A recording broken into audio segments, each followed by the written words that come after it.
Morning, everyone. This is Reverend Lynn Rubier Capron recording from the kitchen of the First Presbyterian Church in Verona.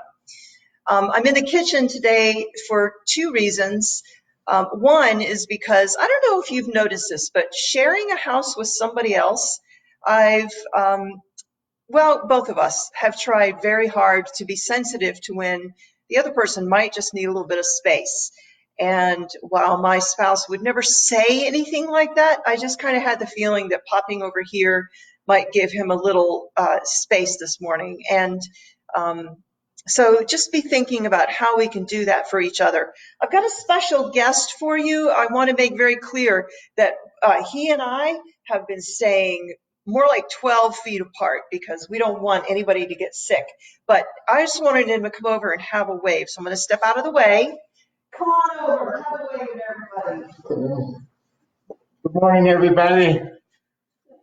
I'm here. I had to get out of the house for a few minutes too, but I'm doing everything they say we should be doing. So have a happy Easter, and I'll see you soon. Okay. And for those of you that don't know the church, that was Andy Turner.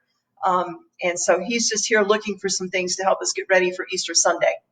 I wanted to talk about the fact that this is Holy Week, and boy, what does Holy Week feel like, when we're dealing with the coronavirus? It's certainly not going to have the same emphasis that we would normally have. Normally in Holy Week, it's a time to ask people to quieten down and do some self-examination.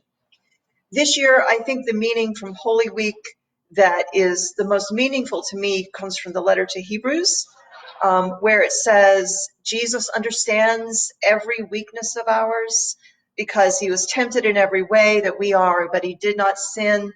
So whenever we are in need, we should come bravely before the throne of our merciful God, who will treat us with understanding and kindness and will help us find help. And during Lent, I think that's the meaning. And here's an example. Have you ever been going through a little bit of a rough time for whatever reason, and you end up talking to a friend about it, and they're really there with you, and they don't really interrupt you. They don't insert their own story into what you're saying. They are very, respectful of the fact that it's your turn to talk about you. But there's something about the way that they're just with you, and it helps you understand that they see two things at the same time. They see the hard things that you're going through. They really empathize with that. But they also see you. They see your resilience. They see your courage. They see your kindness. They see your strength. And they're sort of holding both of those things together at the same time. And they're not requiring you to rush through what you're dealing with to get to the other side. And to me, that is what Jesus does for us. He comes here and he takes on human flesh.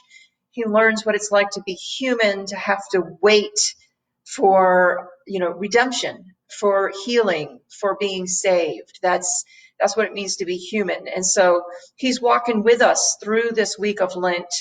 He had to take his time. He had to go through it before he got to Easter Sunday. So, that scripture passage, Jesus understands. And to me, that feeling that we get when somebody sits with us and sees the big picture and just quietly, it lifts us up. It gives us that courage to keep going and to see things through to the other side. And that's what Lent means to me this week, that God is doing that for us as our friend, that God helps us do that for each other. Tomorrow's coffee break is going to be very different. I'm stealing an idea from my colleague, Reverend Charles Dixon in New Jersey, who makes fake cooking shows on Facebook to try to get through this. She's a real extrovert, and so she wanted to bring everyone in her church into her kitchen with her.